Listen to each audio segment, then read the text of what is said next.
Lomba dayung tradisional di Kabupaten Maros, Sulawesi Selatan meriah. Perlombaan yang baru kembali digelar ini menarik minat warga. Bahkan, mereka terlihat bahagia menikmati keseruan dan kelucuan lomba. Lomba dayung tradisional ini digelar oleh Sanggar Seni Palatai. Lomba ini dalam rangka memeriahkan hari ulang tahun ke-77 Republik Indonesia. Lomba perahu dayung yang dimana diadakan itu pada saat memperingati hari kemerdekaan. Ini kita pakai dayung, lomba perahu dayung yang tradisional, bukan yang kayak yang dilomba-lombakan kayak lomba-lomba lain, kayak yang di Spora itu adakan. Ini adalah tradisional, kayak yang dilaksanakan nelayan. Joloro ya?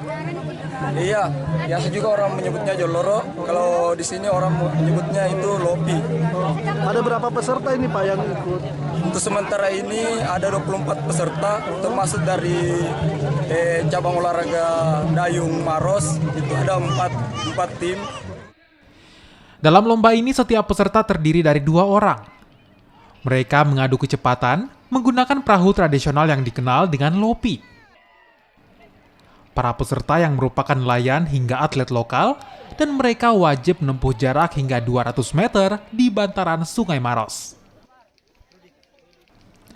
Aziz Hamid, Kompas TV Maros, Sulawesi Selatan.